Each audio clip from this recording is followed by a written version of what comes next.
Yeah, no. So that's a color panel. It allows me to color the videos and make the videos look magnificent, real great, high end. Yeah. Yes. I was interviewing Blizzum. I don't know if you know who Blizzum is. Whoa, that's a name. I don't know them. Tell me more. He said it's a name. Yeah, so I was interviewing Blizzum. He owns a independent radio station, K100. Okay. And he's also a artist. What type of music does the station play? All kinds of independent. Well, he said it's a mix of independent and industry music. Okay. But a lot more independent because he's an independent. Okay. He's independent. I need to get my music over there then. Yeah. Need to link us up. Yep. K100 radio. Some Ashley King and the Intellects over there. That's right. Yeah, he's been doing it in the Atlanta area for since 2015 probably. 2017 around probably like 2015 I think. So but he was talking about the setup and he said, bro, I'm gonna tell you, he said, this setup is literally on par with all the major podcast brands that are out there. For sure. So that's why I got that color panel so I could, y'all can't see it, but it's a DaVinci micro panel. They make one with screens on it too. But those screens just show the numerical values and stuff, but it doesn't show like an image or a graphical representation. It just shows numbers. Interesting. But yeah, this one looks like you're about to fly a spaceship. Yeah. You want to know what's funny? Looks like the center panel of a spaceship. Here's what's funny because a lot of people, when they watch TV or movies, they don't really know what the equipment is that they show, like in the especially like a sci-fi, especially like if it's a sci-fi TV show or film. Nobody really knows what the equipment is on the desk, right? So my son and I have seen that in several TV shows. Really? Yes. He'll call me. He'll be like, "Hey, come look at this." Wow. And then I'm like, "Oh, they got the panel in there." That's and they'll crazy. be in there moving the buttons. Yeah, pretending like they doing something.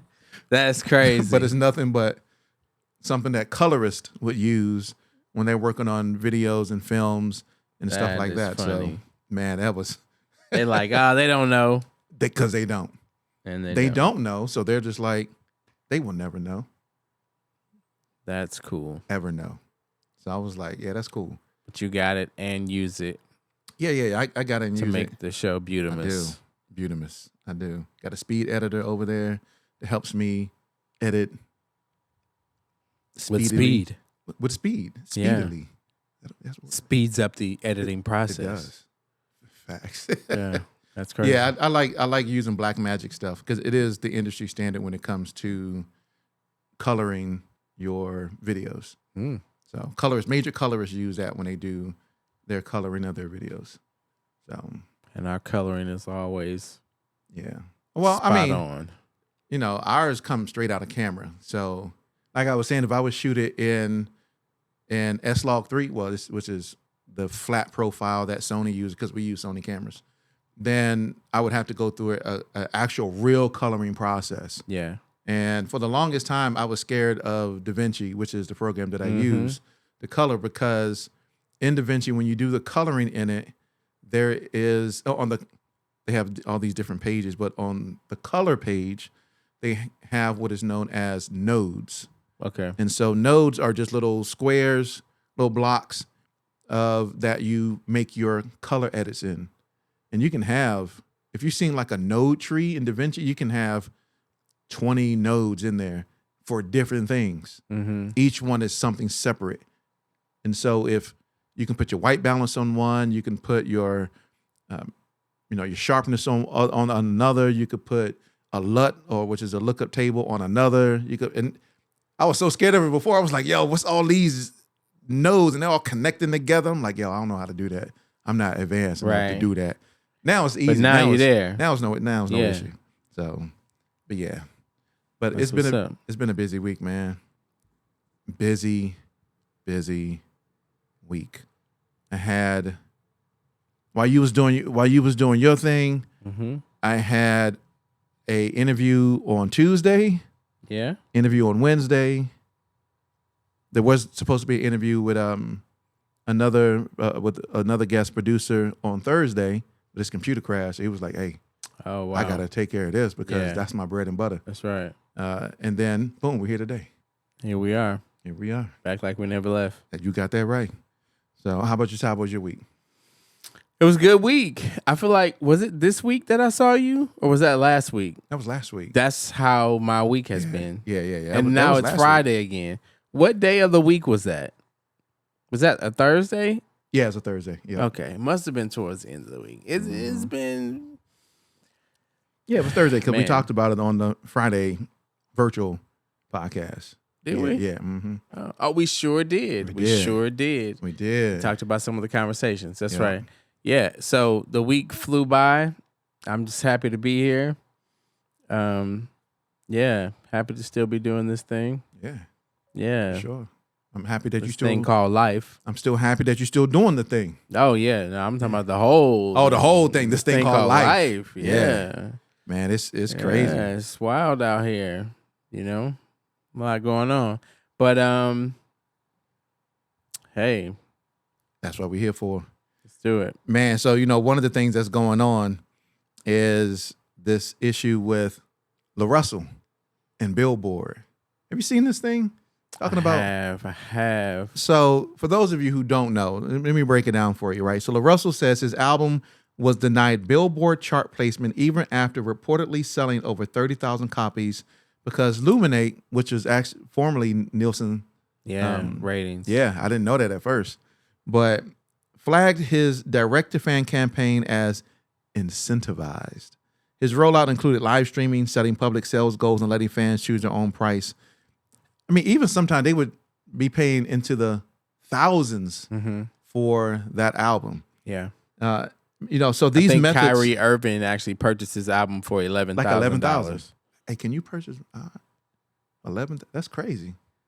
No album in history got it like that. But outside of probably the Wu-Tang album has probably sold for that much. How much did the Wu-Tang album sell for? It was like 6 figures though. Oh. Yeah. It's Wu-Tang has a secret, or they had a secret album that they made, and it was only one album. RZA put it in like a vault thing, and he sold it to the dude. I can't remember his name. He was arrested, and they kind of made him give up the Wu-Tang, one copy of the Wu-Tang album that was ever in print. That's crazy. Yeah. So Luminate says, hey, you can't really do this because you violated Billboard's chart placement policy, right? So the situation raises bigger questions about whether traditional chart systems are built to fairly recognize how independent artists now sell music. And my first question because it's all over the internet. I read it, I saw it. I guess the question is, why do we care so much as independents, right? Because you find these conversations that independents have, man, F Billboard, man. I don't care about none of what they got to say, man. F the Grammys, man. I don't care. I don't want no Grammy, man. Man, F them, man. Or we doing our thing over here. But all of a sudden, man, best rappers, Billboard don't know what they talking about. Billboard don't matter. But all of a sudden now Billboard, it's like it really matters if you want to get. But now I don't think LaRussell ever said Billboard doesn't matter. But kind of the common theme within the independent space, I guess, is permeating that Billboard doesn't matter, or these accolades they don't really matter. I mean, do they? In a sense, I mean, Billboard maybe, sort of, kind of, maybe not really. What matters, it seems like, more than anything else, is just your fan base and the people who participated in you being able to call yourself an artist, to be able to release music, to be able to do shows. And then to your point, we get caught up in wanting to be as independents. And that's why I say that term in itself, you have to walk a very fine line. And I know a lot of people got upset about me saying you can't call yourself independent if you partnering with somebody or collaborating with somebody that's literally helping you get somewhere that another independent could not get, right? you got, to me, if you independent, you selling out the trunk. But if you selling out the trunk, then to your point, why does it matter what Billboard says, or should it matter what Billboard says? Like, if you're almost promoting yourself as someone who did things differently, who worked outside the box, now why are you attempting to be accepted by something that's clearly inside the box? People have an affinity for, or maybe it's maybe that's the wrong word, not affinity, but an obsession probably with external validation. Yeah, external with being recognition. with being recognized. Even though he's achieved major things in his career as an independent artist, he don't need Billboard. He doesn't really need Billboard to validate his creativity. He doesn't need it to validate the things that he's done over this period of his career. But somewhere it is a validation that says, they're looking at me. Look what I've accomplished because I am on this platform's charting. Yeah. And so we do. I mean, that's why we got awards, right? We got all these different, whether they're Grammys, independent awards, etc. We like the external validation to say that we've achieved, and it's recognized in the industry that we've achieved a certain level within the environment that we operate in. It's hard. I think it seems as though for many independents, once they show their peer groups, once they have generated a fan base, they feel as though it's only right that they be accepted by the larger masses or by the system, right? I punched through the glass ceiling, and now the system needs to recognize, that I have arrived as an independent. I've seen it with, I say it all the time, and this is probably gonna make people mad too, but the comedian Ali Sadiq. Yeah. People always talk about how great he is of a comedian, and and then he went on this rant like maybe a year or two ago about the fact that he didn't get a special on Netflix. Yeah, they say he wasn't good enough. And he had, he went on every talk show, every radio show. He did a bit on his next stand up about it. And my thing was, how weird is it to have millions of people watching what you do from an independent perspective, and yet you're complaining because someone else won't let you come over there and play in their yard, basically. And you're complaining to the millions of people who you're now basically standing on their shoulders so that you can reach the next level. It's like, hey, you don't have to stand, you don't have to put your foot on our face. Like, we are the ones that, we are your audience. We are your fan base. We love what you do. Right. You got to the point that you got to because you focused on making something that was for us. Why are you losing focus? So for LaRussell, he kind of said, this is the scenario, this is what's happening, but it's all good. We're going to continue doing what we do. And I love that was his approach. Like, he didn't really, I think media outlets and the independent community have made it a bigger thing than what I felt like he made it. But clearly, to your point, it obviously bothered him to a certain extent because he mentioned it at all. If you're an independent artist and you're on independent charts, you're on an independent website selling your things, then why does the mass market media platform even become a topic of conversation for you?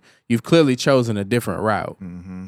And now you want them to accept you over there. And they're not going to do that. Let me tell you why they're not going to do that. They're not going to do that. They're not going to do that because you have record labels that are paying hundreds of thousands of millions of dollars for promotion and advertising within the system. Key, right? So their money has been spent in the system. So they have paid to do advertising on radio. They have paid for the Billboard campaigns. All these companies are either owned by or working hand in hand with each other, right? And then you let a guy who comes in with his own website and he's selling basically out the trunk almost. He's doing shows in his backyard. If you let that guy get on this chart and he didn't spend the kind of money that we spent to get our artists on this chart, that's going to be a problem. It's going to be a problem. We are going to complain. We are not going to spend the money that we've been spending. And not only that, it's the same is true with everything. You let one in. You got to let them all. Let them all in. And I mean, when you sit back and think about it, the money that labels are spending for this type of positioning is something that they can benefit from directly. They don't benefit anything from LaRussell's fan base. I mean, Rock Nation eventually will, because but even to a certain extent, he got there without their direct assistance. That's right. We don't know how long. We know that the rapper Russ has financed some of his promotion campaigns and touring endeavors. We know Russ put money in, but other than that, I hadn't heard of anybody. Well, his money is not circulated within the system. Right. So there's no direct benefit to the labels that they can receive any type of financial benefit from. Because that money is not. Yeah, it's not in. It's not in. It the didn't system. go to radio stations. It didn't go to advertising companies that they use and that they own. So he didn't play by their rules. In essence, that's true. But you didn't play by their rules, but you now want to be in. Yeah, voila, ta-da. On a platform that's why you're not. Yeah, that's theirs. That they control. That's really theirs, right? Yeah. I mean, so. A lot of people have, and the reason why they're talking about it so much is because they came back and said, well, you incentivized people to do it, to purchase your album through your live streams, through your concerts, through whatever other medium you used for them to purchase an album, right? And he's like, well, that's marketing. But when you really think about it from a label perspective, as I'm processing this, I'm thinking about it as well. Yeah. Are labels incentivizing their fans, artist fans, to do the same thing? Yes. And then if they are, in what capacity are they incentivizing? I mean, so they're saying that he's doing live streams, he's setting public sales goals, and letting fans choose their own pricing structure to purchase his albums. So you are literally incentivizing people to purchase. It's not like the album is already on Apple Music or already somewhere, and you're just saying, hey, go buy my album. Right. But you're doing what they're saying is he's doing all of these other extracurricular activities to get people to purchase his album. And I guess they're indicating that labels don't do the same thing, which they do. But absolutely. Or they do things like, hey, the radio station gives away free tickets to a concert. Exactly. Well, doesn't that go towards what the total ticket sales or the total attendance was at that concert? That's right. Or if I pay for advertising to be on a radio station for you to, or a television commercial or a billboard, like I'm basically enticing you. I'm putting something in front of you. That's right. That I paid for, that now induces the purchase process from the consumer if it's something that they like. It's look, at the end of the day, whoever came up with that explanation, it was a hot trash explanation. They should have just told him, you didn't do it the way that we do it. You want to play our game, you follow our rules. Point blank, period. Point blank. They tried to make it seem like it was some systematic standard operating procedure thing that he violated. Stop playing. I mean, they're playing a game of semantics. They did this. Every label does the same thing in some way, very similar, and even in terms of, okay, you could say, well, he let people pay whatever they wanted to pay, but for as many people who paid, less than maybe what the market value of a unit was. Mm-hmm. I mean, he had people who pay more than what the market value of a unit and that's probably is. They're like, albums need to be sold at this price, At this price qualify, point, right? This Or it price needs point to be approved by this. Yes, on these particular platforms, because and so what's very interesting is I was researching this whole thing, and I'm still in the process of, y'all know I'm a research person. I got to go research stuff. Is how do they verify that someone sold 30,000 copies as an independent? I'm sure they can do it somehow. I mean, ISRC codes and things like that, right? So they could, UPCs and ISRCs. They can go. But, I mean, who's this? How do you? But who's to say that in every instance those were used? I mean, especially from an independent perspective, because if I'm not giving out, unless I'm turning in receipts, I could tell you, or you ISRC from 1 to 900 was sold, and then you say, let me see your paperwork. Well, they got a way to track that. The ISRC codes. Yeah, only if so for example, I'm at the flea market and I'm selling my CD at the flea market. Am I scanning? You're not scanning.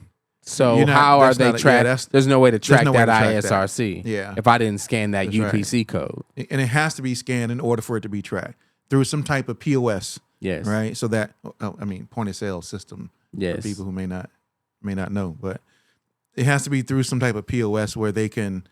Otherwise, as an independent, obviously a lot of independents know, and if you don't know, you can actually purchase your own UPC and ISRCs. You don't have to use the ones that are either administered by a digital service provider or distribution service provider. You don't have to use the DSPs. You don't have to use the labels. You can actually buy your own. But then you've got to account for them, right? But if I'm not scanning them, I could just tell you, well, I sold 40 ISRC 45 through 99. How do they verify it, though? Yeah, there isn't really a way. But that's just like, back in the day when Ludacris sold however many CDs out the trunk. Whoop, whoop. He said, I sold 10,000 out the trunk. How do we know that? Yeah, we don't. We just taking his word for it. Exactly. Like he got the receipt from Best Buy where he bought remember the CDs come and you could burn them. That's right. And I bought 3 of these things from Best Buy. They had 100 CDs, the Maxwell, the Maxell. I sold them all. Yeah. CDR. How do we know? We don't know. CDR, CD-R. So even in terms of that, they could say, CDRW. well, systematically based on the system that we used, unless it's 100% trackable. Right. Because a lot of times now, even in terms of unit sales and that kind of thing, unit sales have now become more in a calculation of how many streams total a unit, because that's where the majority of the units sold are taking place. I can't think of any place other than Walmart where you can buy a physical. Walmart and Target still sell physical CDs. Other than that, if you're not getting them off of the artist's website, direct-to-consumer website, where are you buying CDs? Somebody put that in the chat, in the comments. Yeah, where you buying? Tell us where. You're not. That's the thing. People you're not buying CDs. They're only calculating streams. They're taking the total number of streams. X number of streams equals a unit sale. It does. And so they're using that equation to then tell you how many units were sold. They break it down. Now, I forgot. I have it. But they break it down how many. And then like media base, right? So media base is where they use a calculation system to say how many times a song was played on the radio. Boom. And if it's a radio or digital radio, terrestrial radio, they take that total number that comes through SoundScan or Sound Exchange, and that's how they chart songs. Yeah. So check it out. But you can pay for that too. So you can pay for anything. Yeah, that's what literally. I'm If you got money, you can pay for it, right? So here's some of the things that, as I was researching this whole thing, that I think probably worked against him in regards to his chart eligibility for it, right? So, number one, music must be officially released and properly registered to be tracked by Luminate and counted towards charts. Each track must have an ISRC code, and each album must have a UPC code, right? The release must be properly registered in the Luminate database. So that's the first thing. If you didn't properly register in the database, there's no way for them to even track the sales of that album. Right. Number two, sales must come from approved retailers or reporting systems. Major DSPs, right? Spotify, Apple, YouTube, approved digital retailers, approved physical retailers, and verified direct-to-consumer stores. Yeah. So we already know popping trunks and selling CDs out of your trunk is not going to... selling them out of his backyard. It's not. They're not going to selling them out of his good company stores. Yes. Probably not on the list of approved places. Right. And retailers must submit weekly POS, point of sales, right? Once again, data to Luminate for inclusion in the chart calculations. So once again, they got to be scanned so that they can So if he manually turned in his own numbers, and even if he they're not going to count it. Has some way to say that those numbers are validated by XYZ, if none of those things are within the system they're not going to count that they currently use, right? Yeah, you can't change... You can't make your own rules. That's true. And then translate your rules to somebody else's game. Yeah, that can't happen. Sorry, not sorry. Yeah. Look, so here's a third thing. Luminate and Billboard require minimum prices for sales to count. There you go. Digital album $7.99, digital track $1.50, single 69 cents, CD or cassette $7.99, vinyl $15.99. If the album is sold below the minimum price, those sales may be ineligible for chart reporting. There you go. So you got albums that you're selling for $11,000. They're like, yeah, that don't count. Right, potentially, or even if you got something that you sold for $5. Yeah, and so those don't count. So here's why I said this rule exists to prevent chart manipulation through extremely cheap sales. Yeah. So it's like, yo, I sold my album for 1 cent. Yeah, or I can remember back in the day where you would go to Circuit City to buy your CDs, and the new Mary J. Blige CD was $14.99, but the new Ray J CD was $7.99, and people were like, "Well, it's twice as much." Right. So you would think maybe Ray J don't have as many fans, but people will go ahead and take the chance on whether or not that's a good album because look at the price. Wait. You using the Ray J album? $7.99 versus Mary J. Blige? It was a good album, though. So this is what would end up happening. People would buy them both. They would buy them both. Because they'd be like, well, I can't afford to buy two $14.99 albums, but I can buy a $14.99 and a $7.99. I don't know if it's going to be good or not, but I know who Ray J is. Let's just see what happens. And sorry I'm using Ray J, but it's not technically an example because I really think his album cost $7.99. I wouldn't buy it. It was good, man. His first is this the one with the One Wish? This is what One Wish on it? No, the first album. Oh yeah, the first. Okay, yeah. I don't know. The first album. Let me tell you, it was good, man. Ray J. People sleep on Ray J, man. Shout out to Ray J. People be snoring on Ray J. No, that's just you. That's just you. Cause hey, after the show, I'm gonna play you some of them joints off that first Ray J. You gonna be surprised. I'm saying. I believe I heard it. Number four, anti-manipulation rules. Luminate and Billboard have strict rules to prevent chart gaming. Examples of tactics that can invalidate sales. Contests or sweeps. Rewards or prizes. Buy this to unlock something. Cash giveaways tied to sales. Say you can't do it. Artificial sales campaigns, like paying fans to buy.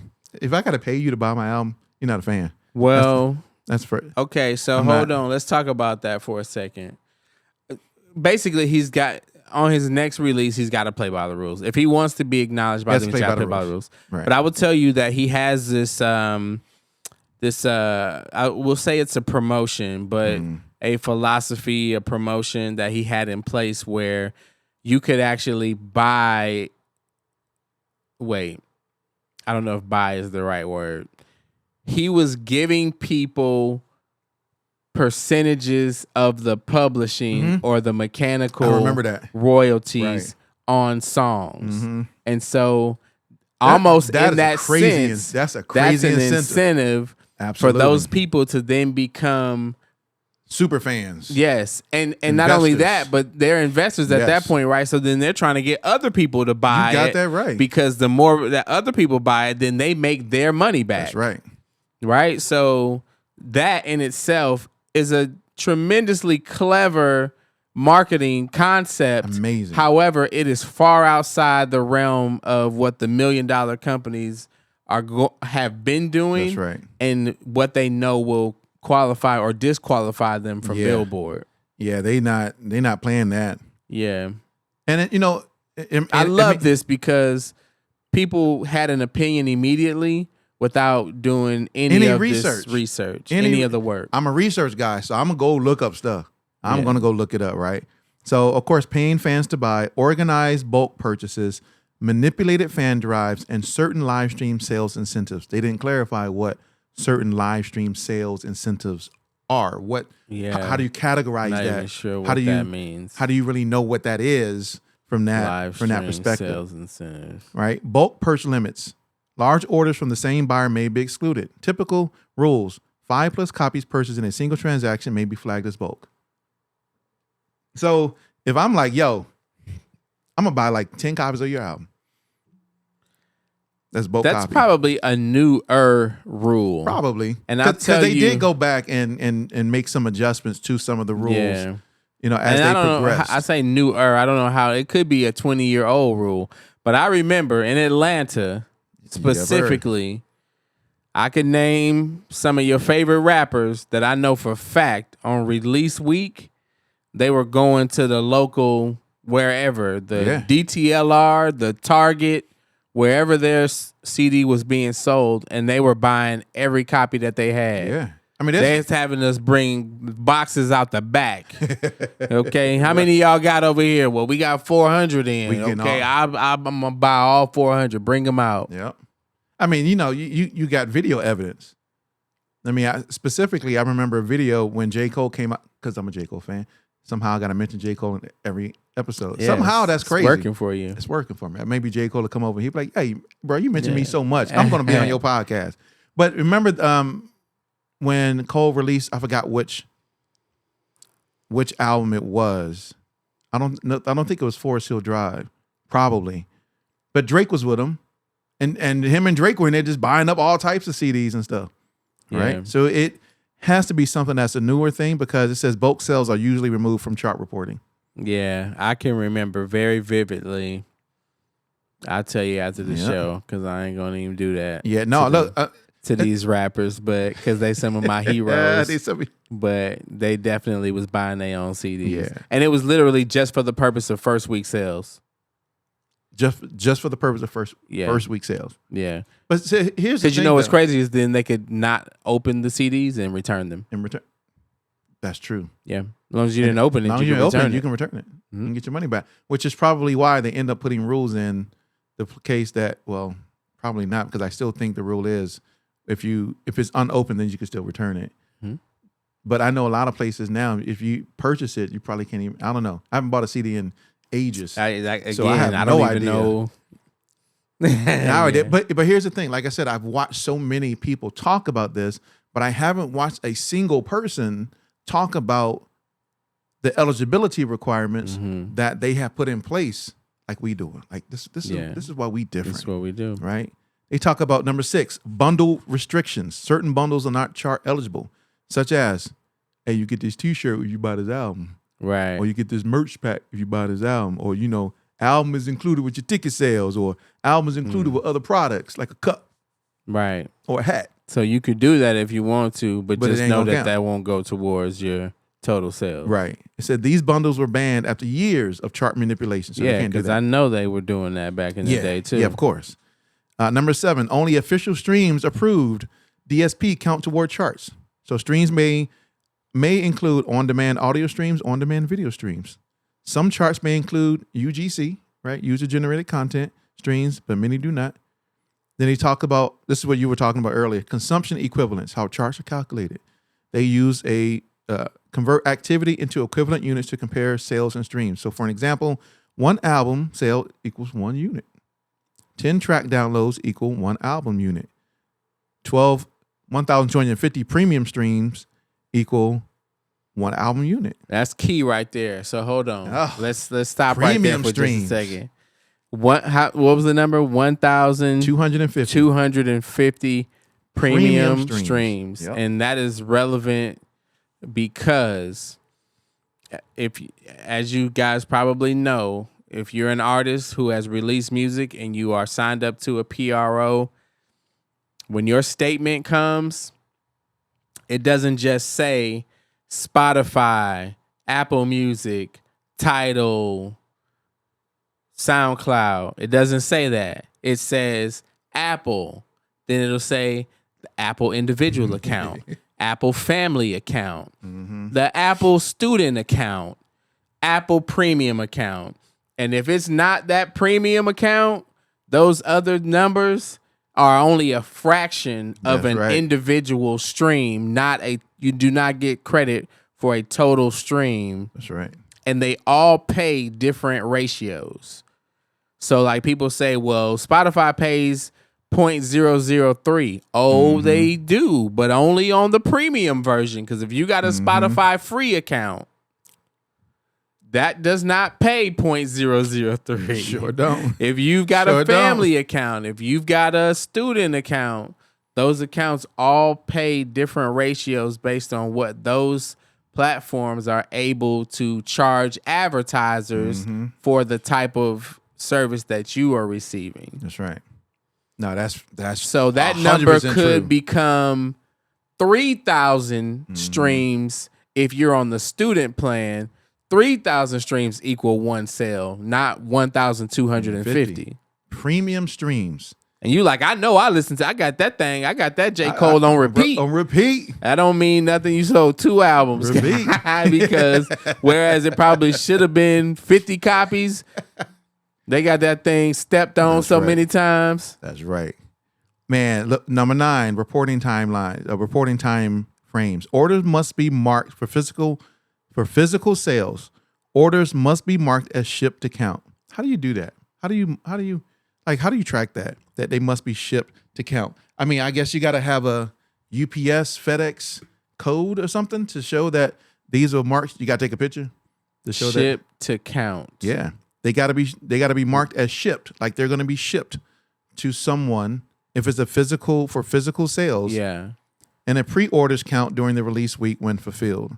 So let me because I know the boxes that are shipped, the boxes that are shipped have to be pre-scanned and tell you how many copies are in the box. Oh, here we go. So look, so it talks about to mark your physical album as shipped, but it goes through It's if you're in a system. So, I'm looking on Band Zoogle. At the moment. See, I worked at Circuit City back in the day, and at Circuit City we sold CDs, right? So when the distribution companies shipped CDs to the store, we literally had to scan the box. We didn't have to scan everything in the box. They had to scan the CDs that they placed in the box to the box. You might only get the box may have 500 CDs in it, but you got 10 Luther Vandross, 5 Keith Sweats, 30 Mary J. Blige, 45 Michael Jacksons, all in the same box. Yep. And so the distribution center that sent them out, which generally came from Sony or Universal or Warner, then they put a barcode on the outside of that box. And as a retail store, you had to scan that barcode, and that barcode acknowledged all that you were receiving from inside that box. So I wonder if that's what they're talking about, because that's the only way you knew that the retail store took ownership of what you shipped. Yeah, well, they're talking in this case. I'm looking on Band Zoogle, and they're talking about if you're selling, if you're in a because you can sell DSP. You can sell physical CDs through your DSP, website, through your DSP, or your distrib like TuneCore. or DistroKid. DistroKid, right? You can sell. So it has I've to be, only seen. I've never seen that CDs though. Yeah, I've never seen that on DistroKid, but I have seen it on CD Baby. CD Baby, you can do it. Yeah, that's the only place I've actually seen where you can sell physical copies. I didn't know the other ones were doing it, and maybe they are. And I could have swore I sold physical copies. CD Baby, I know for fact. I gotta look it up.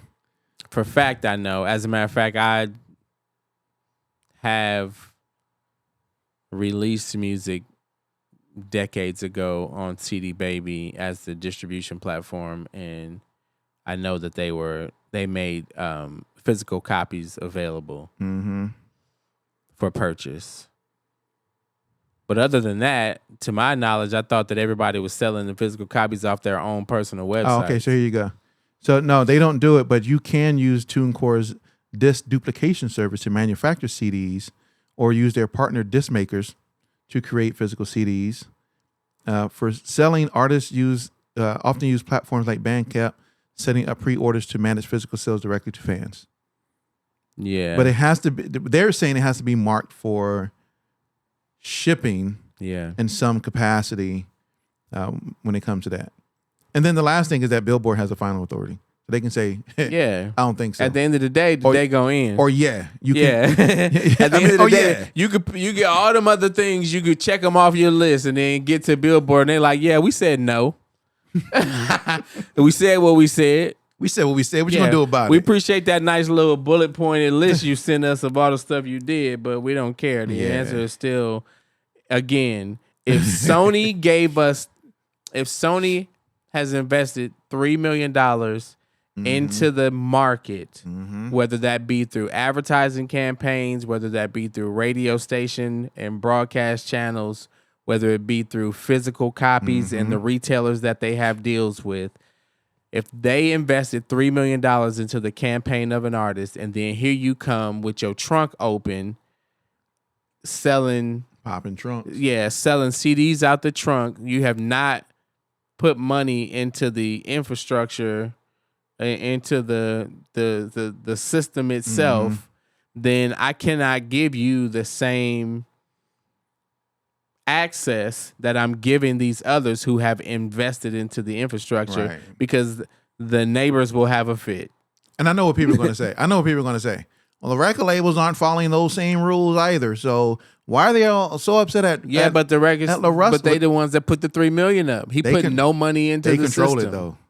So, but they got payola going on there, and I get it. I'm not justifying what the labels do.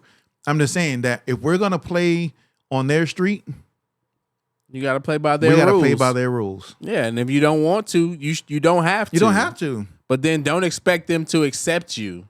That's right. Oh, you play baseball? What kind of bat you use? Oh, I use a stick. But I can still hit that ball. I can hit it far though. They're like, how you catch the ball, man? I use a oven mitt. Right. You use a regular mitt. Baseball, I use a oven mitt, but I can still perform at the level. They're like, yo, you gotta have a baseball mitt, bro. Yeah. Like, and you like, I hit home runs. They're like, how many you hit? 35. They're like, what? Yeah, how far you hit him? I hit him over that yellow line over there. They're like, ours is over there. Ours is way further, and it's a fence. It got to go over, not a line. That's right. But see, once again, oh, y'all hating on me. Once again, these are the things that I have not seen anybody talk about. Yeah. And I've seen a ton of people jump on social media talking about quick it. To get mad and like, oh, the system is this. Hey, man, look here. But nobody talked about what goes into it. Yeah. Right? Nobody talks. They never do. And I'm telling you, these people got when I saw all these comments, man, they got hundreds of comments. Yeah. But nothing in there was like, yeah, here's why, or here's, and LaRussell never explained it. He just said, hey, he just said, hey, they ain't let me in. So it's cool. We still doing our thing. We're gonna continue to do big things and keep it moving. And that's the mindset you should have. Salute. Anyway. Yep. We're gonna do it anyway. Yeah. So we're gonna do it anyway. You ever seen that meme? I have not. The dude does that. We're gonna do it anyway. I have not. It's like a telemarketer or something. I have not. It's great. It's the greatest. I like how you did that though. Yeah, it's one of the greatest. I haven't seen it. Yeah. Yeah. No, I gotta. People use it all the time.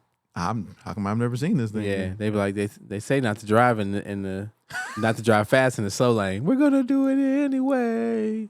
I've never seen this. Yeah, and I get sent memes all the time, and I send memes and videos all the time. I guarantee you, if you type in "we're gonna do it anyway" meme, it's gonna be this guy in a suit, and he's giving it all he's got. It's awesome. Maybe I've seen it, but I'm gonna tell you who gonna do it anyway is that lady, Ivana Ortiz.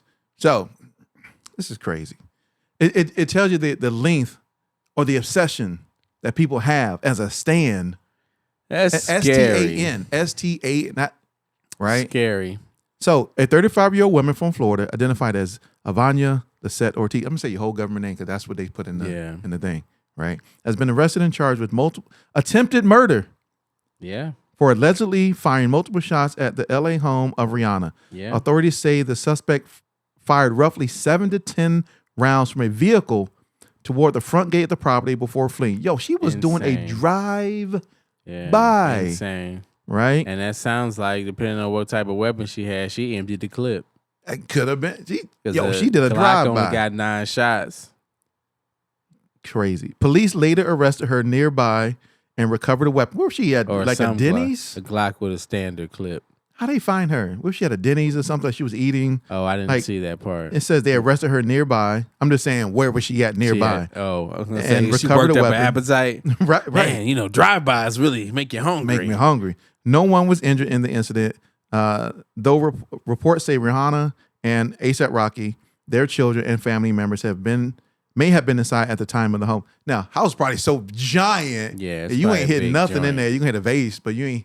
I mean, house is huge. Yeah. Well, stands are crazy. Stands can have crazy behavior. Yeah. That force, dictate for them to do certain things. I saw the videos of like her TikTok or her Instagram account. She clearly was disturbed. I don't even know if this is a true stan scenario because she says that Rihanna was antagonizing her, that Rihanna was posting things on X that were basically attempting to bully her, and the post had nothing to do with her, but for whatever reason, she chose to take it as they were directed towards her specifically. And so clearly this is a combination of someone who maybe was a fan, but mostly just has a chemical imbalance of the brain. And that's kind of like one of those things, right? Even right now in this moment, we don't know if there might be some Indie Unplugged super fan out there that's watching this right now. Like, if Ty don't say my name in this week's episode, I'm going to have to choke him out in the bathroom. Like, you never know. Like, once we put ourselves in front of cameras, in front of people, it's almost like an unfortunate consequence of being in the public eye. You know, I don't know if you've ever experienced, I'm sure you have, especially going to like the pod summits and stuff.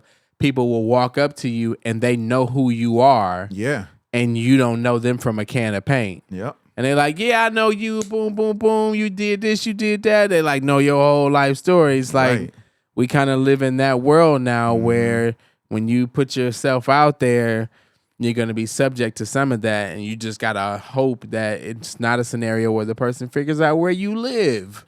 Facts. And has a gun. Facts. They said Rihanna, the kids was there. Her parents was visiting. Like, they said Rocky in the back. They were in an Airstream in one of those RVs. Rihanna and A$AP was in there, like, I don't know, hanging out, kicking it, whatever. Like, that could have turned out so bad. Yeah. Thankfully, nothing happened, or no one got hit, but that could have been really bad. I mean, when you sit and think about it, over the years, there have been incidences where you've had people who've taken it to they're breaking into your home. Yeah. Diddy broke into who? Oh. Who house did he break Come into? on, man. Cuddy, Kid Cuddy. Kid Cudi. Shout out to Cuddy from And Cleveland. he opened all his Christmas presents. Opened up the presents, stole some of them. Stole some. Hey, I want this. I need this. I need it for me. But ain't no creek came in Grinch style. That's not even a stand thing, but that's just funny though. But you've had incidents where people have broken into their homes. They've stalked their, celebrities. Yeah. But I don't know if has there been any other situation where somebody did a drive-by on their crib? Probably. I don't know. I'm not sure. I'm sure but that's because crazy things happen in this world. But I don't know. I'm always looking stuff up. I'm not sure. I mean, but think about it. Even think about Selena and what happened to her. Mm-hmm. Like the lady was not only a fan, but I guess at some point worked for the family, and then she came back and did what she did. So, I mean, it's an unfortunate consequence, and it's literally just part of living life at this juncture because there's a lot of people out here with their screws loose. So, yeah, look at this.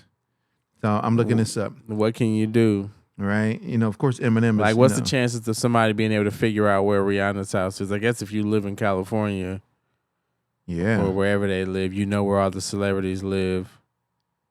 Yeah, like, I mean, I don't mean just encounters. Sad. I mean, like, home invasion. I mean, like, I think Bieber didn't he have like a scenario where something like that happened? There have been scenarios where people have broken into the celebrities' houses, but the celebrities were actually home. Like, that's happened.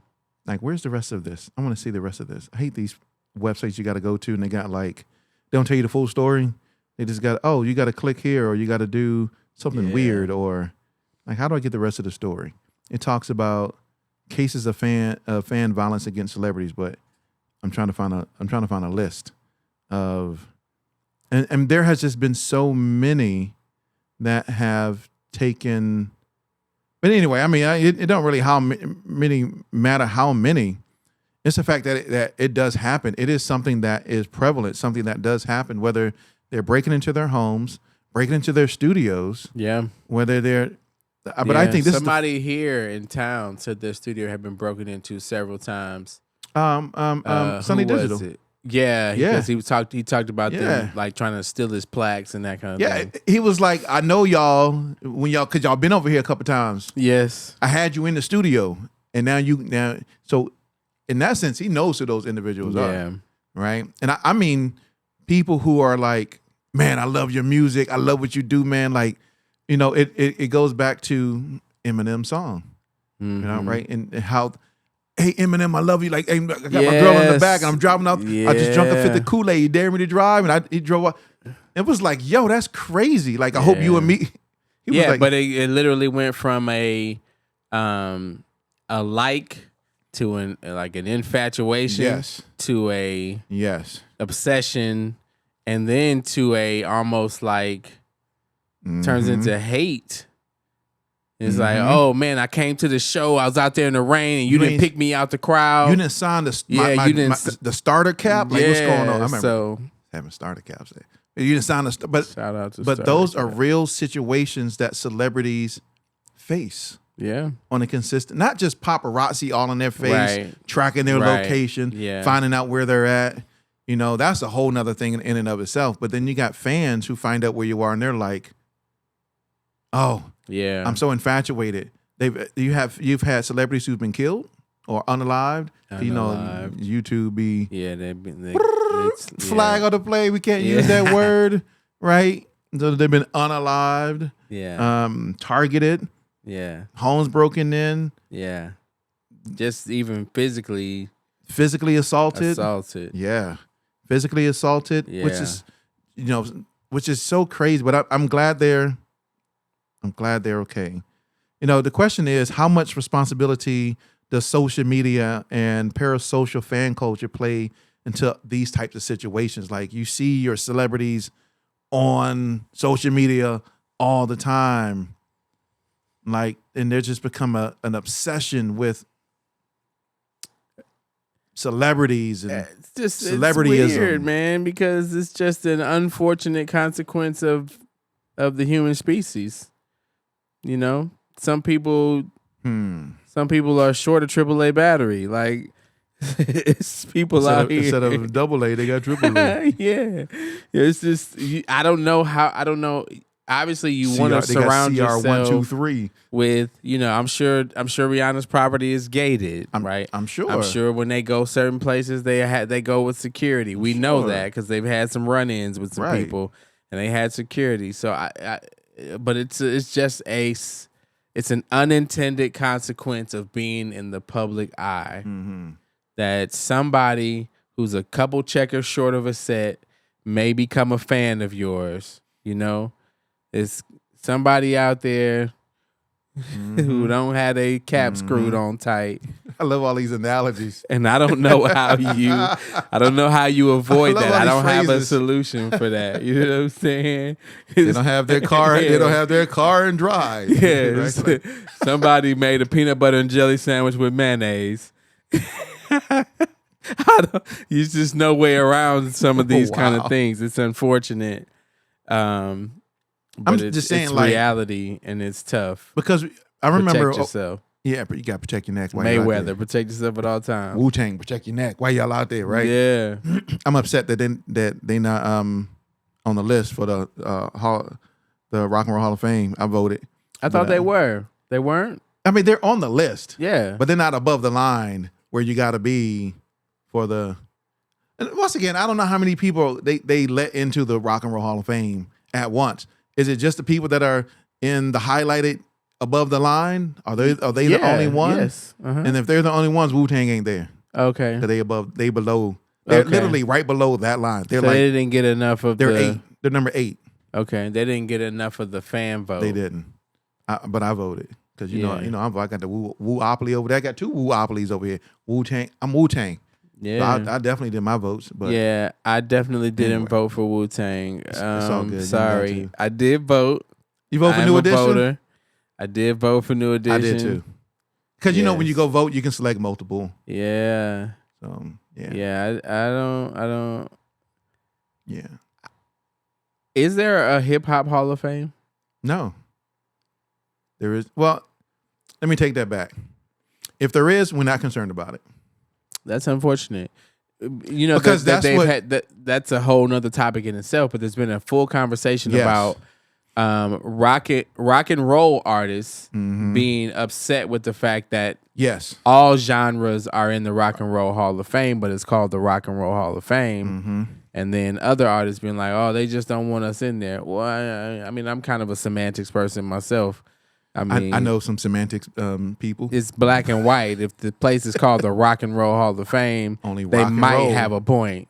Yeah. Now, if it was called the Music Hall of Fame and they had a rock and roll section and a hip hop section and a jazz section and an orchestra section, I can see that, and an opera section, but they were all in the same building. But you could get nominated for each individual category to be in the Hall of Fame for those genres. That would be one thing. They just need to change the name on that building. But here's the thing, though. Here's the crazy part of this whole conversation that they are trying to depict is the fact that because I think, who was it? Was it Ozzy Osbourne? Was he the main prime person that came out and said hip hop shouldn't? He was one of them. Hip hop shouldn't be in there. Well, Phil Collins shouldn't be in there either. Blue? Why you say that? Pink shouldn't. Is Phil Collins rock and roll? I mean, is Pink rock and roll? Phil Collins is mayonnaise music.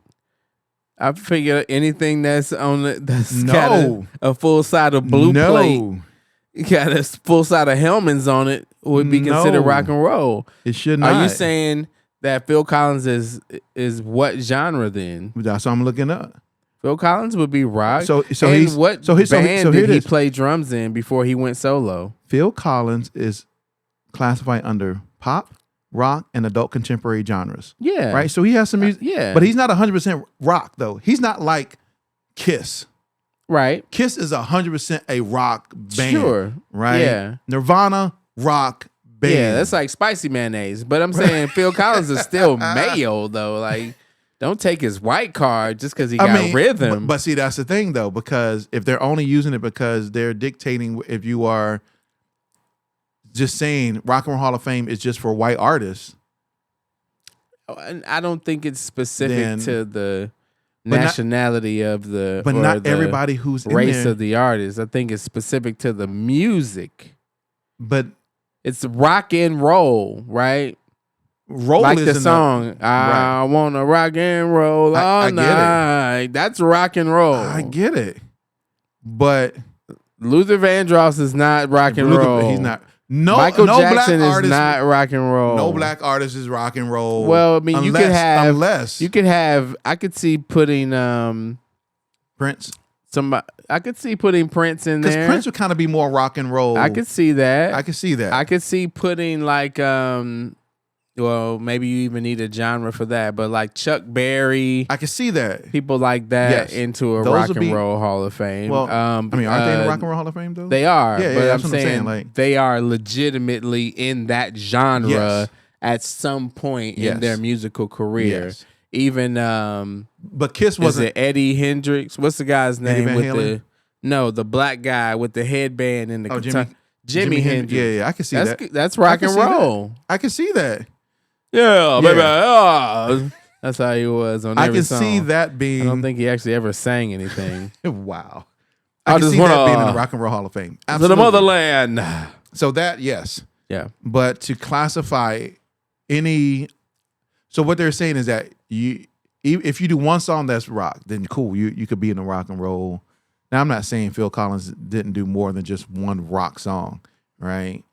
But then you got like Outkast in the Rock and Roll Hall of Fame. Like, stop playing. We know that don't make sense. That's hip hop. Yeah. So that's why he said like they need to have their own thing. They need to have their own thing. And even if they wanted to put it in the same building, again, they just need to be sectioned in terms of this is this genre, this is this genre. Like you don't put the sharks and the guppies in the same tank, otherwise you're gonna come back and that's just gonna be a shark tank. Shark Tank. They can eat all the guppies.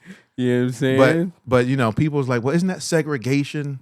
But you're going back to segregation again because we know that unless you're including the black people who primarily do rock and roll, you're excluding everybody else.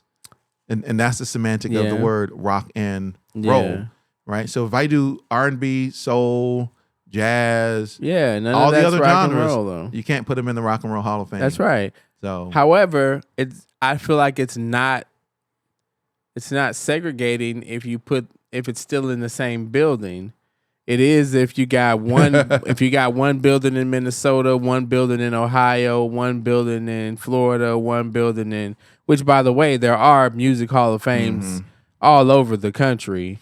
They may not be Hall of Fames. They are historical museums, right? You can go to Nashville and they've got all the honky tonk and the Country Music Hall of Fame. The Recording Academy has a wing in the Musicians Hall of Fame, right? But these are all separate buildings. Nobody's complaining about that. But if we want to have one monumental place for all genres of artists that have achieved on the highest level, we should have that. It just doesn't need to be called the Rock and Roll Hall of Fame.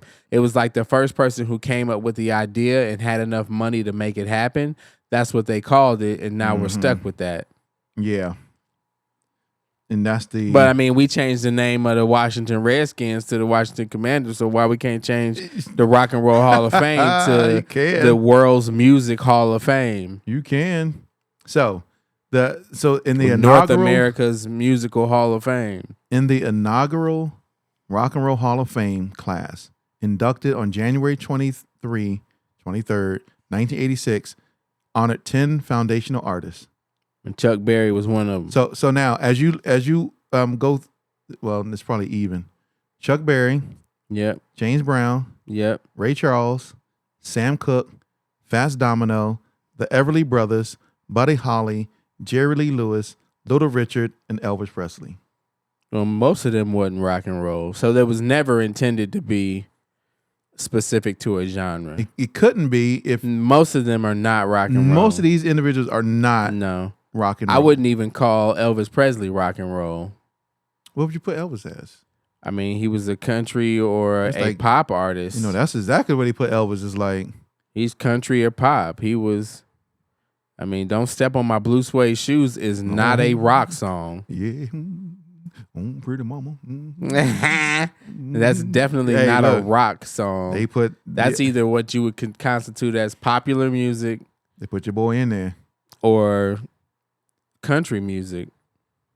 Let's see. 1, 2, 3, 4, 5, 6. It's like two. Of all the people you named, it's like two artists that were actual rock. But it's like 6 black people though. Yeah, out of 8, right? Out of 10. Yeah. It's like 6 black people in there. Yeah. Right? Because that's the birth of And the irony of that is rock and roll. It had to been, so I don't know who the original founders of the Rock and Roll Hall of Fame were, but clearly we were on the committee. We had to be. Somebody had to be on the committee. We was up in that thing. If you put in Quincy Jones must have put half the money up. Chuck Berry, James Brown, Ray Charles, Sam Cooke, Fats Domino, Yeah. and Little Richard. Yeah, Ray Charles ain't never touched a guitar a day in his life. But they were the first inductees into the Rock and Roll Hall of Fame. Half that money must have came from Gene Simmons. Right. I get the fact you may not like hip hop. Yeah. I mean, I'm just saying, but you know, I don't know if he's saying it because it's the genre of music or it's just the name is inappropriate to me. I understand what they're saying if they're saying it from that perspective. I'm a black and white person. It's rock and roll, but what is rock and roll? What does that mean exactly? Because some of the first inductees weren't really classified rock and roll. Those are blues artists, and jazz artists, pop artists, soul. What was James Brown's title? Yeah, the Godfather of soul. Soul, yeah, nothing rock and roll about that. Not at all. But I mean, they all consider themselves rock stars, I guess. But even what is that? Where did that come from? Somebody made it up. Because how is rock and a star have anything to do with people liking your music? Anybody ever thought about that? If you do rock and roll, just me. Okay, rock and roll, you're a rock star, and I have no idea. It sounds cool. Yeah, I'm a rock star. Yeah, but it was like, what does that mean? Yeah, what does that mean exactly? I don't know. That's crazy. Which came first, the car or rock and roll? Because otherwise, how were they rolling exactly? It was in the wagon, in the buggy that was being pulled by the horses. What had cars then? Yeah, which came first? The car came first. The rock and roll artist or the car? The car. Car came first. So it had radio stations.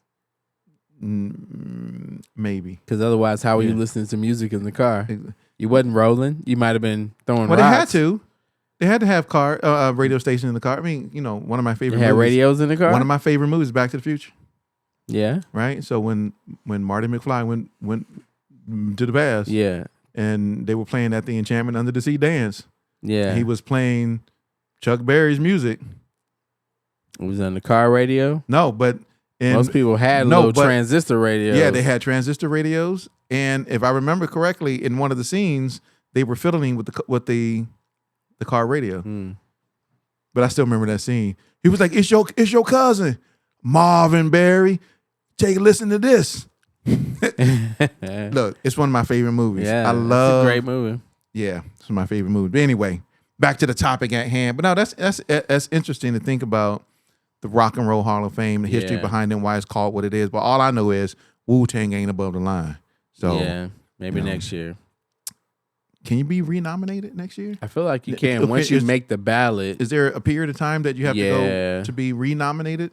I think once you make the ballot, you can stay on the ballot like 8 years or something like that before you roll off, or before you have to just be like, okay, nobody's gonna vote you in without. Yeah, well, Phil Collins is leading the way, and then New Edition is right under there. Yeah, I can see that easily. Hit me off. Fan vote should be crazy. Stand the rain. It says half like fan voting, and then there's a committee. Yeah, if it isn't love. Yeah. Why does it hurt so bad? Make me feel so sad. You know what? And I know it's gonna sound weird, and I know it's be completely off topic. But I've seen what's the video? Is the video If It Isn't Love? I don't remember that video. I think it's If It Isn't Love. The dude that's in their manager. I don't know why I thought it was Jamie Foxx the first time I saw him. I was like, "Yo, what's Jamie Foxx doing?" That's in crazy. their video. But you know, Jamie Foxx was in the New Edition movie as the manager, like an executive. Yeah. But no, as their manager. Okay. Well, no. Hold on, or the choreographer, or maybe I'm getting mixed up. But I thought it was Jamie. But I was like, wait, Jamie Foxx can't be that old. No. Why is he in this? Why is he in there? Then I had to realize, like, wait, that ain't Jamie Foxx, but he does look like Jamie Foxx though. But anyway, so I saw this thing about Russ, right? We're talking about LaRussell and Russ today. I thought it was very interesting because a lot of people have their sentiments and arguments about this particular thing. Russ says new artists should stop dropping albums. So in a recent interview, Russ said that upcoming rappers should avoid releasing full-length albums too early, arguing that most new artists don't yet have the audience to make albums effective in today's streaming environment. His recommendation is simple. Release 2 singles a month, stay consistent, build momentum over time rather than investing heavily in projects that may not fully get consumed. Because he talks about how he made all these like 11 albums and still had 800 followers and it didn't really amount to anything. Yeah. And he didn't really see traction until he started really putting out singles and after single after single. Mm-hmm. I think he had a process where he was releasing a single every week. Yes. And then that gained traction.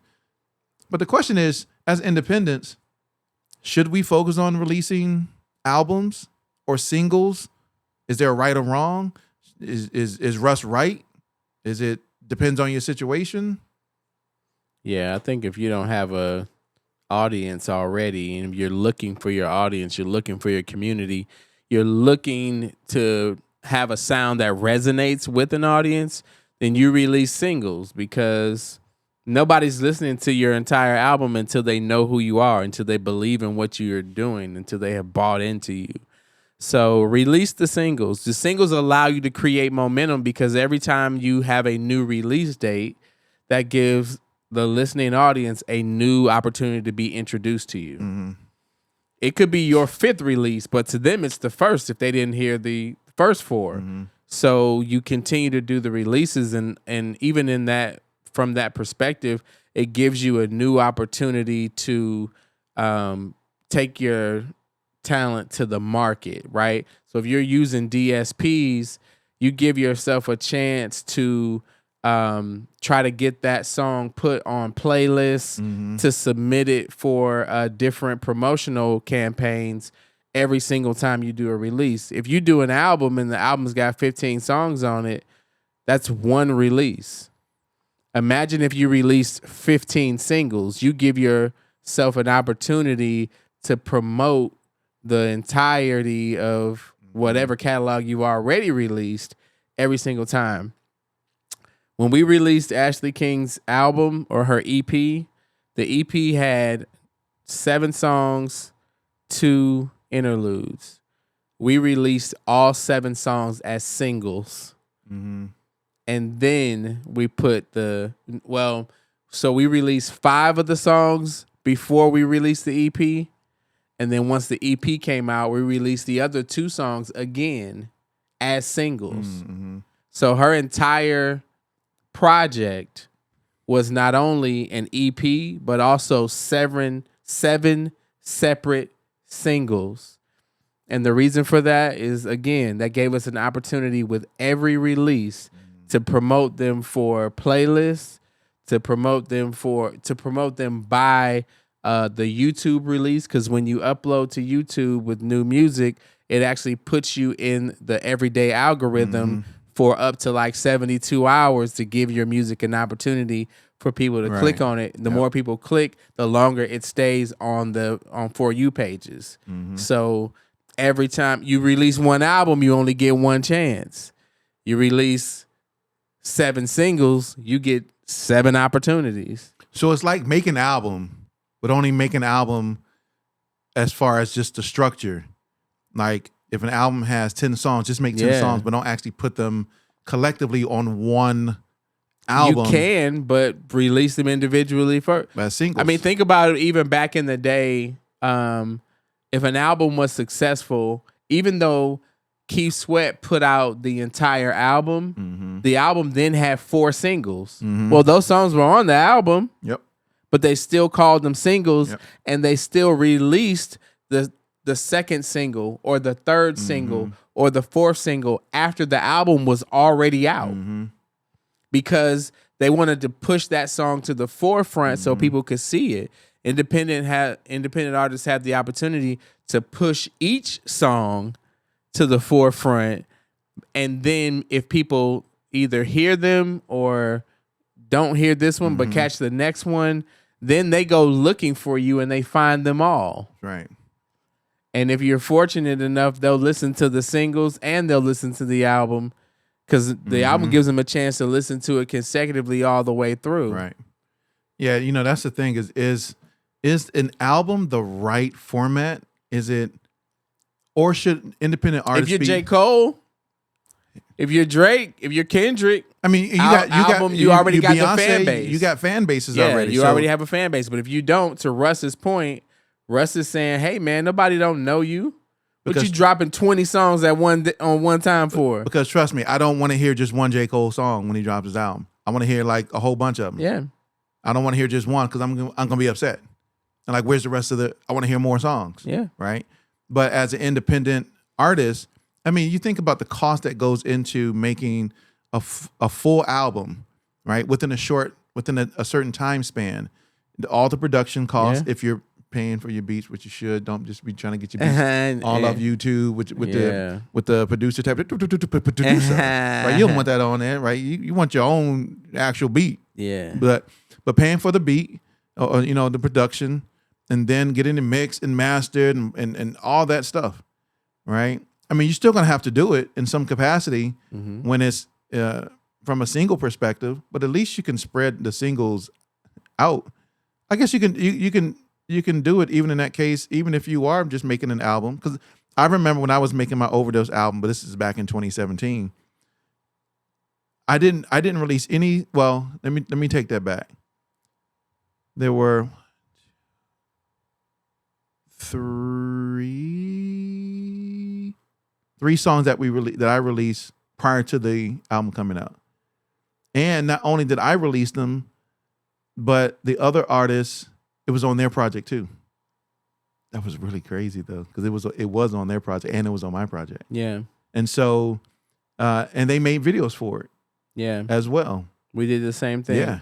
The project had 3 feature artists, 2 or 3, and we did dual releases. So it was available on their platforms as well as it was available on hers. And that's how it should be, especially if you're doing a collaboration between. Yeah, a lot of times people just put the other artists on as a feature. And if you list them as a feature, then it may not even show up on their platforms, only on yours. Exactly. And then you don't get the benefit of basically the double exposure. Yeah, the cross-mogenization. The cross-mogenizing of 2 fan bases. Yeah, but I mean, but this isn't the first time that somebody said, "Oh, you shouldn't release an album." Like, many people have come out and stated, okay, do we release an album? And the argument is, well, we don't have the capacity to release we want to release the full album, because when they release the full album, then they can hear the complete body of work. Because if I release one song now and they want to hear more, I ain't got nothing else. So I need to create an album so that then if they want to hear more, there's already more that's there. Because if I just make a single and I release a single and I market that single, what else is there for them? And that's why in Russ's system, he was releasing another song every week. Every week. Because it was like, okay, if you like this and you add this to a playlist or whatever, once you the way these systems work is it will alert you the next time that person drops new music. True. Like an artist one time on Instagram said, "Hey guys, I'm releasing new music," and this gonna make people mad too. They were like, "Hey, I'm releasing this new music. Go and save the date, save my release date, do the pre-sale." And I was like, I like the artist. I love their music, and I was like, "Nah, I'm not doing that." And the artist is like, "What? Like, how you on my page talking about you not gonna do a pre-save?" I'm not doing or that. They were doing a pre-sale campaign. Yeah.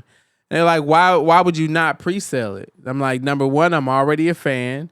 Number two, when you release new music and I've already liked your actual page, the platform, whether it's Spotify, whether it's Apple, whether it's Amazon, it's gonna tell me on that page, Friday, for you, new release. This art, Vaughn, you already like his music? Bam, here go the next B Vaughn song. Vaughn. It's going to come up right there on the page. So with that being the case, no, I'm not going to pre-save it because even if I did pre-save it, I wouldn't remember that I pre-saved it. I'm going to get a notification anyway. I'm going to get a notification anyway, guys. But here's the question, though. Stop telling people to do pre-sales. But does the pre-sale count in some capacity to how many sales that they may have generated within a certain period? Does that, right? So if we go back and look at this whole, in theory, if we go back and look at the whole thing with Luminate, right? Yeah. So let's see. In theory, does it count towards first week sales? Pre-orders count during the release. Yes, first week when fulfilled, right? Yeah, first week sales. So maybe that's what people are trying to get them first week sales. Look, I sold. Yeah, but that's on a streaming platform. 10,000. Telling me to do like a pre-save on a streaming platform is not going to sell you no copies. It's not. I sold. But people think if you don't, some independent artists think because they have the ability to do pre-saves that if you don't do a pre-save, then you're not appropriately marketing the product. And the reality is, what you really want to tell them is go to my music page and make me one of your followed artists. The music's automatically going to come to you because the streaming platforms want you to continue to visit. And so they're going to send you things that promote. They don't care who. They're going to send whatever promotes you to listen more. So if that's the case. Yeah, that's true. I don't need the pre-save. Sorry. I know it's a cool little thing that they have for us to do, but most people, you either going back to that streaming platform or you're not. Nobody's waking up, let me go check my pre-saves. It's not happening. It's just not. What do I got pre-saved today? Let me go see. Let me go take a look. For this pre-save. Wow, I got the It's Huntley already, album. oh, look, it's already in it was already going to be there anyway. Everybody, and we know this. If you're a consumer, you know on Friday there's new releases, and the new releases always consist of whatever artist you already listened to. That's right.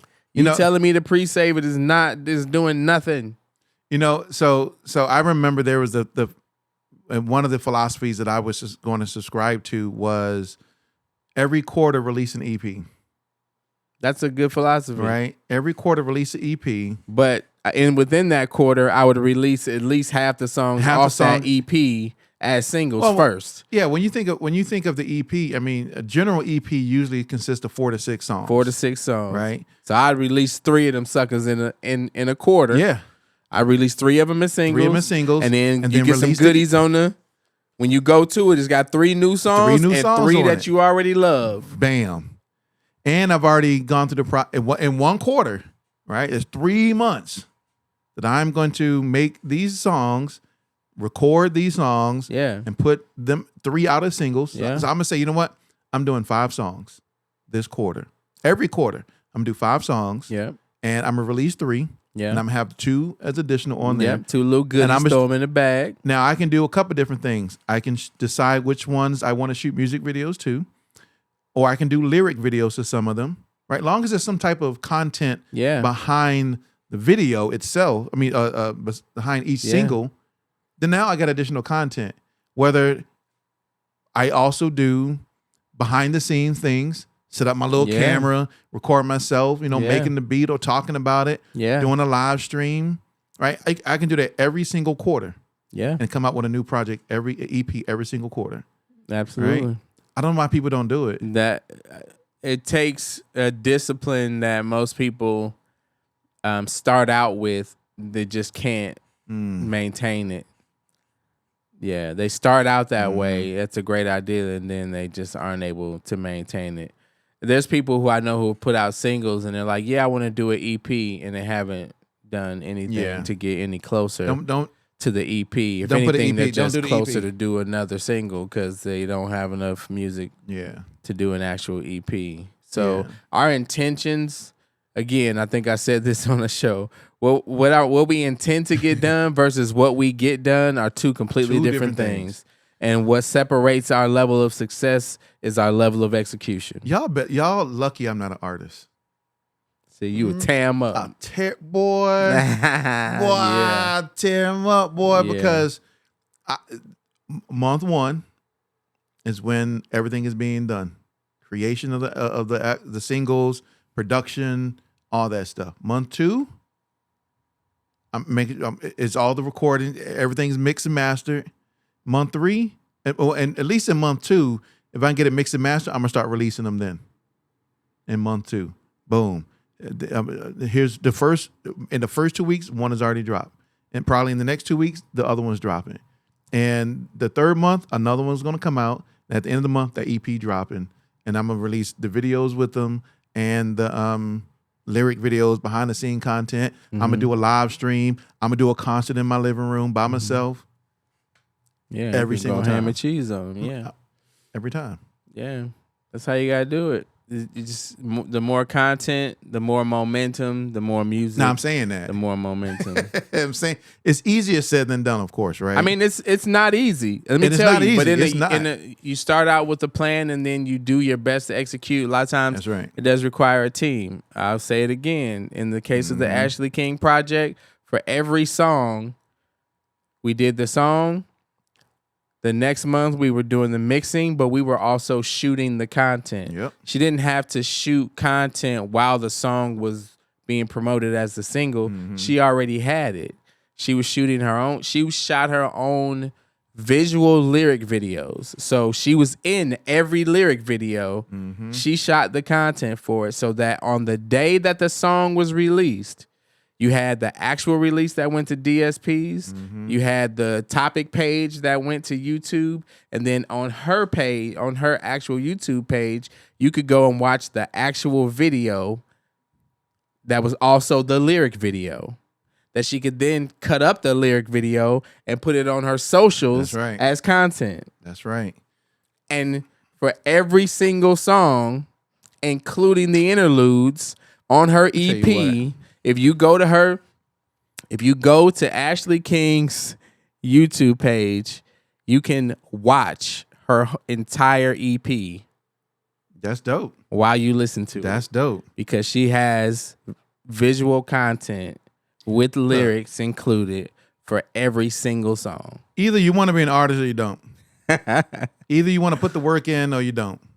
I mean, if you want to be an artist, you got to say, you know what? I'm going to go all in with this whole thing, and I'm going to do everything that it's going to take. Don't get caught up in the glitz and the glam, what you see on social media and, the stardom. You got to do the work. You got to do the work. And I mean, you got to. Yeah. And if you can't do the work, have a team. But, I mean, every once in a while, you run into a true. Yes. Again, to have an artist that has the ability to do her own graphic art, her own cover art, to shoot her own videos. Yes. To manage her own social media accounts, to co-write all of her own songs. It takes a lot of work. Everybody don't want to do all the work. Well, or even be involved in that process. They're like, well, I just want to make the music and let somebody else handle that. If that's the case, then you do that. But whatever gets you to the finish line is what you need to do. That's right. If you got a team that you can pay to do all those different functions, absolutely get a team. But if you don't, and you got to be the solopreneur to do it, then do it. Yeah. You either want to be an artist or you don't. It's not easy, but it ain't easy being. It ain't easy being cheesy. It ain't easy being cheesy. But look, if you want to be an artist, be an artist. If you don't claim you an artist and you only. Yeah. Because it's so crazy that you have artists. Hey man, I came up with an album, and then a year later, you don't hear nobody talk. 6 months later, they're not talking about the album anymore. Heck, I'm still talking about the album I released in 2017. It's still pinned on my page. Yeah. I'm like, yo, listen to this. Yeah. And it's been mad. It's been over 10 years. Yeah. 10 years? Well, almost 10 years. So yeah, you gotta have a plan, and you gotta execute the plan, and then you gotta stay. You don't want to be an artist. Dedicated to the plan. You don't want to be an artist or you don't. And not just being in love with the idea of being an artist, so you can walk around and tell people, hey, what do you do? I do music. I'm an artist. Oh no, I done had people tell me I'm a songwriter. I'd be like, okay, let me hear some stuff. Well, I got it all written down. I haven't put nothing out yet. I mean, are they a songwriter? If you can't prove it, it's on paper. Then you need to move it. That's a shirt. If you can't prove it, you need to move it. Let somebody else get an opportunity. Somebody that's ready to rock. That's a shirt. I mean, as we close, ladies and gentlemen, don't make excuses. Stop it. Yeah. Either you want to be an artist or you don't want to be an artist. Yeah. Are you going to do what it takes to be an artist? Because it takes a lot. Are you willing to do what it really takes to be an artist, especially today? Right? You heard him give examples of what Ashley King is doing. I mean, are you willing to put in the effort and energy and time to do all those same things? Got to. And here's the crazy part about it, right? He ain't just talking about those things are done. Proof. NAACP Image Award. Hold on. Go ahead. Go ahead. You was on to something. I'm gonna let you. I would say NAACP Image Award. Yeah. Emmy. Yeah. What's the other one? Oh man. I want to say Telly, but it's not Telly. Webbies and Webby, Tellys. thank you. Yes. There we go. 6 Tellys. 6 Tellys. 3 Webbies. 3 Webbies. I'm not trying to talk that talk, but no, we're gonna talk that talk. But let me say this though about that, and I think about this every single day because sometimes, obviously, we were blessed to be a part of a film that has really and truly led the way for those accolades.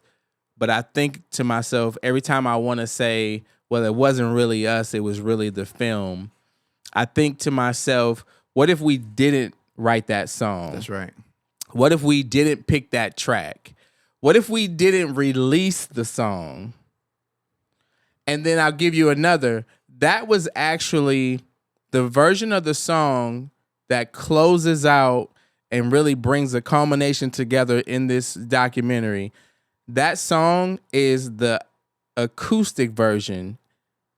Because when you release a song, as many versions as you can get out of that joker, you need to make it pop. And it was originally an Afrobeat record, right? We released it as an Afrobeat record, but we were like, man, there's something just really special, unique about the message and the feel of the record. Let's strip all of that away and let's release it again. And then my man Trap, the producer, he went the extra mile to really sonically pull it together in a softer space. And if we hadn't done that, then the director of the film wouldn't have heard it and been like, I need that song on my project. Yeah. Facts. But the shots you don't take are the shots you will never make. And so I'm thankful that myself and the team took those shots. That's right. Because some people never do. They just talk about what they're going to do. They never execute. That's right. So if I never execute again, I've executed to the level that has me now being part of Black history. I'm a NAACP award winner. That's right. So took the shot. Thankfully made it. Man, my brother. And with that, ladies and gentlemen, we out. Because that's a dope message. So there we go. Peace.